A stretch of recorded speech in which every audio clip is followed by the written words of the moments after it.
Welcome to home scientist creator. कैसे हैं आप लोग। तो आज हम लोग करेंगे अपना जो थर्ड चैप्टर हम लोग कर रहे थे घर की सफाई। तो घर की सफाई वाला चैप्टर हम लोगों ने पूरी तरह से कंप्लीट कर लिया है और इसके जितने भी टॉपिक थे हम लोगों ने अपनी थ्योरी क्लास में कंप्लीट कर लिए हैं। तो आज हम लोग इस चैप्टर के जितने भी एमसीक्यू क्वेश्चन बन सकते हैं उसके एमसीक्यू क्वेश्चन करेंगे। तो इस चैप्टर से जितने एमसीक्यू क्वेश्चन बन सकते हैं, जो पीवाईक्यू हैं, जो पूछे गए हैं, वो भी आपको इसमें मिलेंगे। और जितने क्वेश्चन बन सकते हैं, कहाँ कहाँ से बन सकते हैं, तो ये सारी चीज़ें आज हम लोग इस चैप्टर के माध्यम से जानेंगे कि इस एमसीक्यू को करने के बाद हमको पता चल जाएगा कि कौन सा क्वेश्चन कहाँ से बन सकता है। तो आइए स्टार्ट करते हैं। पहला क्वेश्चन है, दैनिक सफाई होनी चाहिए। दैनिक सफाई होनी चाहिए तो किससे होनी चाहिए? सादे पानी से, फिनाइल से, खारे पानी से, एसिड से। तो दैनिक सफाई किससे होनी चाहिए? सादे पानी से होनी चाहिए, फिनाइल से होनी चाहिए, या फिर एसिड से होनी चाहिए।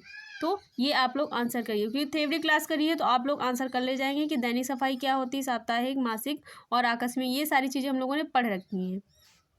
तो दैनिक सफाई किससे होनी चाहिए? सादे पानी से, फिनाइल से, खारे पानी से, किससे होनी चाहिए? तो दैनिक सफाई आपकी फिनाइल से होनी चाहिए। तो आपका जो घर है वो स्वच्छ और स्वस्थ वातावरण प्रदान करेगा। अगला है, कौन सी सफाई पूर्व निर्धारित नहीं होती? मतलब ऐसी कौन सी सफाई है जिसका निर्धारण पहले से नहीं होता, अचानक से करनी पड़ती है? तो दैनिक, मासिक, साप्ताहिक, आकस्मिक। कौन सी सफाई होती है? आकस्मिक सफाई होती है, जिसका निर्धारण पूर्व से नहीं होता है, आकस्मिक रूप से करनी पड़ती है।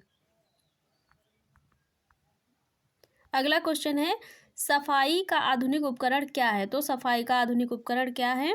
वैक्यूम क्लीनर, गीजर, ओवन, ये सभी। तो जो सफाई का आधुनिक उपकरण वो पूछा गया है, तो सफाई का आधुनिक उपकरण कौन सा हो जाएगा? हम लोगों ने इमेज के माध्यम से भी देखा था कौन सा है, तो वैक्यूम क्लीनर है। अगला क्वेश्चन है, वैक्यूम क्लीनर का प्रयोग किया जाता है बर्तन सफाई के लिए, घर की सफाई के लिए, फर्नीचर को पॉलिश करने के लिए, धातुओं को चमकाने के लिए। किसके लिए किया जाता है? घर की सफाई के लिए किया जाता है।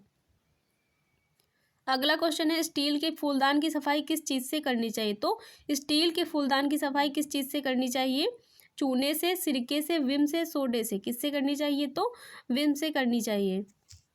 अगला क्वेश्चन है, घर का कूड़ा करकट डालना चाहिए, कहाँ डालना चाहिए? घर में रखना चाहिए, कूड़ेदान में डालना चाहिए, सड़क पर फेंक देना चाहिए, नाली में डालना चाहिए। कहाँ डालना चाहिए? कूड़ेदान में डालना चाहिए।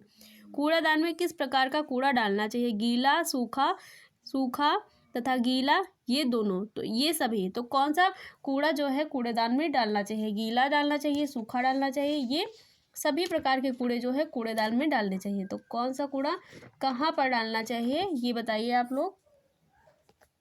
तो कूड़ेदान में हमें किस प्रकार का कूड़ा डालना चाहिए? गीला, सूखा, सूखा गीला, ये सभी। तो कैसा डालना चाहिए? सूखा जो कूड़ा होता है वो डालना चाहिए। अगला है, कूड़ा करकट नष्ट करने के उपाय हैं, जलाकर, छांटकर उसका उपयोग करना, खाद बनाकर, ये सभी। तो ये सभी चीज़ें आ जाती हैं। ये सभी चीज़ें जो है खाद, वो कूड़ा करकट नष्ट करने के उपाय। अगला क्वेश्चन है, सुलभ शौचालय कहाँ बनाए जाते हैं? घरों में, सार्वजनिक स्थानों पर, होटलों पर, कहीं नहीं। तो जो सुलभ शौचालय होते हैं वो सार्वजनिक स्थानों पर बनाए जाते हैं। कहाँ पर? सार्वजनिक स्थानों पर बनाए जाते हैं।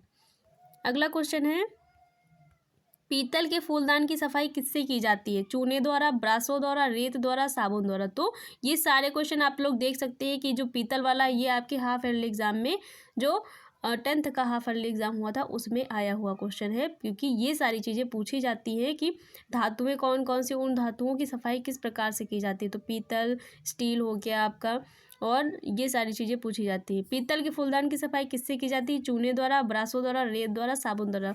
और ये क्वेश्चन बहुत सारे कम्पिटिटिव जो एग्ज़ाम होते हैं होम साइंस के, उसमें भी पूछा जा चुका है।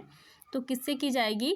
ब्रासों के द्वारा की जाती है। अगला है, घर की सफाई के परिणाम स्वरूप स्वास्थ्य ठीक रहता है, गृह व्यवस्था बनी रहती है, घर आकर्षक लगता है, ये सभी। तो ये सभी चीज़ें सफाई के परिणाम स्वरूप देखने को मिलती हैं। अगला क्वेश्चन है, चांदी के बर्तनों की सफाई करने के लिए, चांदी के बर्तनों की सफाई करने के लिए चूने के पानी का प्रयोग करेंगे, सर्फ का प्रयोग करेंगे, मिट्टी के तेल का प्रयोग करेंगे, पेट्रोल का प्रयोग करेंगे। तो चांदी के बर्तनों की सफाई करने के लिए किसका प्रयोग किया जाता है? चूने के पानी का किया जाएगा, मिट्टी के बर्तनों का किया जाएगा, या फिर पेट्रोल का प्रयोग किया जाएगा? किसका प्रयोग किया जाएगा चांदी के बर्तनों को साफ करने के लिए?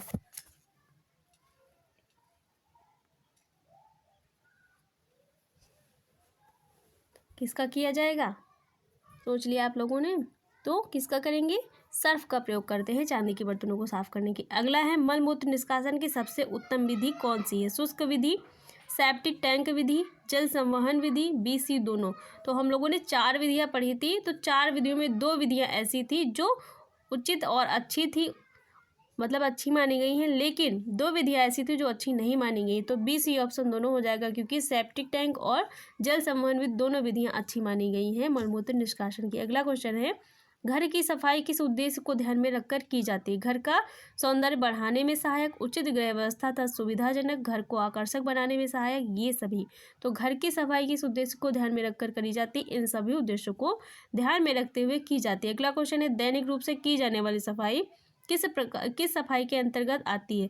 ऐसी सफाई जो प्रतिदिन रूप से की जाती है, दैनिक रूप से की जाती है, कौन सी सफाई के अंतर्गत आएगी?